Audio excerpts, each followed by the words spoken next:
Ahí está, usted ya se enteró que lo quitaron del diccionario, más no de nuestro vocabulario. Lo vamos a poder seguir usando, usted no se me mortifique.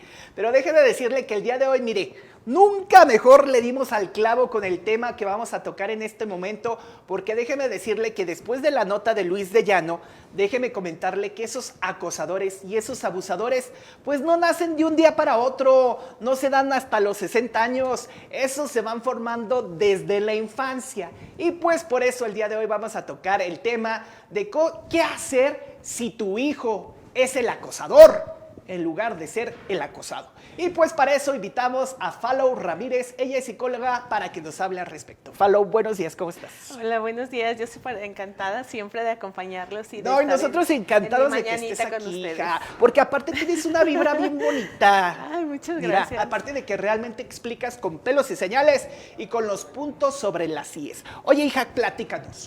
Cuando una mamá se da, porque las mamás se dan cuenta, no sé, una cosa es que se haga y otra es que no vea. Pero cuando la mamá ya está viendo, está pues detectando indicios de que su hijo es el acosador, ¿qué es lo que puede hacer para pararlo? Yo creo que principalmente necesitamos empezar a darnos cuenta qué es principalmente el tema, ¿no? O sea, para hablar de qué hacer cuando mi hijo es acosador, es también saber qué es un acoso, ¿no? Porque muchas veces de términos como coloquiales nos vamos diciendo, bueno, es que me están acosando, ¿no? O ay, es que ya estoy acosando a esta persona, pero realmente no nos damos a entender cuando hablamos de la definición exacta, ¿no? Entonces, para ser acosador es cuando yo genero un comportamiento repetitivo, muchas veces con la intención de causar un acto de violencia en la otra persona. O sea, sí es intencional, ¿no? Desde esta parte de ir normalizando temas de violencia. Puede ser burlas, puede ser intimidación, puede ser muchas veces como para yo salirme con la mía. Tengo algún deseo, alguna intención. Precisamente vamos a hablar de eso. ¿Cuáles serían las cosas que más se han normalizado dentro de todo esto? ¿Cuáles serían de esas situaciones que uno ya ve natural dentro de la convivencia del día a día? Sí, es que eso es el problema, ¿no? Que muchas veces ya está normal que ya actuamos como si estuviera bien. Mira, yo creo que lo que estamos normalizando es todo tipo de violencia. La burla, el sarcasmo, y bueno, se nos da mucho como mexicanos, el doble sentido, y pues muchas veces hasta la mirada, ¿no? O sea, muchas veces nos empieza a hacer sentir inseguros. El problema es de que afecta principalmente la autoestima, no solamente de las víctimas, de la persona que está sintiendo, pues sentirse expuesto, ¿no? O sea, esa evidencia, sino también de esta persona que está generando este nivel de acoso, por así decirlo, con su mirada, con sus burlas, porque te digo, hay diferentes tipos de acoso, ¿no? Puede ser muchas veces usado ahorita, muchas veces por el tema de la tecnología, en el que, bueno, es a través de los aparatos móviles, aunque el más común es el acoso verbal, ¿no? Pero pues también es el tema del acoso sexual, pero bueno, ahorita nos vamos a enfocar principalmente en el acoso en la escuela, porque efectivamente, como decías, empieza en la infancia. Tanto hemos hablado del tema de las personas que sufren bullying, ¿no? Por así decirlo, que es el mobbing, que es un tipo de acoso que empieza en la infancia, como es este tema de los niños, pero pues ya después genera connotaciones de que si yo de papá no empiezo a normalizar esta conducta en mis niños, en la escuela, empieza ya después de la escuela, se brinca a los trabajos y posteriormente hasta las relaciones de pareja, ¿no? ¿Y cómo ponerle un alto o un freno a esto para que si ya se detectó en el niño no pueda seguir perpetuando este tipo de acoso? Mira, yo creo que principalmente todos tenemos el compromiso y la responsabilidad como adultos de parar este tipo de situaciones. Obviamente nuestros niños necesitan esta contención, pero a nadie nos gusta que nos digan que nuestro hijo está siendo ese acosador. Entonces, cuando muchas veces a través de las escuelas, que son las que principalmente detectan este tipo de casos y nos mandan a hablar, o los vecinitos, ¿verdad? A veces van las personas. Entonces, necesitamos primero abrirnos, tener esta mentalidad y esta disposición de acompañamiento, de generar soluciones. Hay que darnos cuenta que tanto sufre la persona que está sufriendo el tema del acoso, por así decirlo, pero principalmente el acosador, porque él también ha sufrido este tipo de situaciones que se han normalizado. Si un niño genera este nivel de acoso es porque él también fue acosado. Es porque en algún momento él lo recibió, ¿correcto? Exacto. Oye, Falou, una duda. Si tú eres el papá del niño acosado, cómo poderlo denunciar, cómo poderlo tratar. ¿Con quién vas? ¿Con la escuela? ¿Con el papá directamente? ¿Con el niño? ¿Qué haces? Principalmente es hablar con tu niño, ¿no? Obviamente necesitamos, como te comento, ser adultos responsables, donde necesitamos abordar el tema del tratamiento de forma conjunta, tanto como padres, que somos los principales responsables, porque hay que darnos cuenta que para que haya este tipo de comportamientos negativos en nuestro niño, es porque muchas veces hay necesidades que no están siendo satisfechas. Puede ser un comportamiento narcisista, que es este niño que no se le ponen límites, que es un niño que quiere hacer siempre lo que quiere y a veces por capricho se divierte con las demás personas, pero a veces también son niños que sufren de situaciones de abuso y maltrato por sus propios padres y ellos no lo ven. Entonces desde ahí hay que empezar a concientizarnos como padres, de darnos cuenta que también nosotros podemos ser generadores de este tipo de situaciones. Follow, ¿y cómo diferenciar si la actitud del niño o el comportamiento del niño viene de la crianza de los padres o que fue abusado de pequeño por otras personas?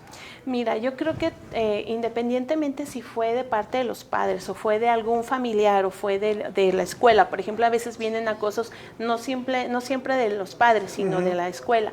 Es la misma situación. Independientemente es que el niño tiene que desarrollar habilidades para hacerle frente a situaciones de abuso o maltrato que pueden desencadenar en un acoso, ¿no?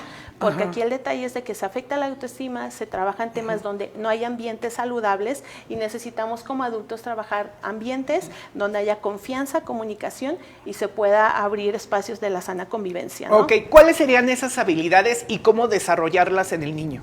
Principalmente la escucha empática. Muchas veces los niños que sufren acoso, sobre todo si estamos hablando de que mi hijo es el acosador, son niños que carecen de esta comprensión. Ellos no entienden lo que es el sufrimiento. Entonces a veces o lo asumen y lo tragan, lo reprimen, ¿no? Y después terminan por no sentir esa empatía por los demás, ¿no? O a veces me reprimo esa emoción porque como me duele y no es escuchado, entonces me tengo que aguantar y terminan siendo maltratados por más personas. Entonces no es más que a través del respeto principalmente, del tema de la comunicación y la empatía, generar estos espacios de confianza donde sobre todo se pueda hablar de estos temas y sobre todo cómo resolver situaciones difíciles, cómo superar la tolerancia a la frustración, cómo fomentar las relaciones saludables, el autocuidado, sea yo agresor o no agresor, en todos es lo mismo. O sea, a fin de cuentas es una toma de decisiones. Si yo hago este tipo de comportamientos y me va a generar consecuencias negativas, evitarlas. Follow, ¿a qué profesional acudir para evitar que una situación como esta llegue a ser una desgracia? Principalmente el tema emocional, el tema psicológico para mí es el más importante en este tipo de casos porque hablamos del tema emocional, el tema de la autoestima, el tema de manejo de conflictos, manejo de emociones, el tema del sistema de creencias, donde te digo, pues principalmente nuestros niños necesitan un acompañamiento empático, un tema de ejemplos saludables, no solamente de nuestros padres, sino de los ambientes educativos, de la misma sociedad, porque muchas veces nosotros como sociedad somos los que generamos más este tipo de situaciones. Tenemos que tener súper claro que no normalicemos situaciones de violencia donde todo sea diversión, donde todo sea entretenimiento, donde todo sea un juicio, sino una construcción positiva de fomentar estilos de vida saludables, ¿no? ¿Y tú Entonces, cómo pudieras aconsejar a los padres para empezar a poner esos límites? ¿De qué forma los pudieran empezar, pues digamos que a poner en práctica en el hogar?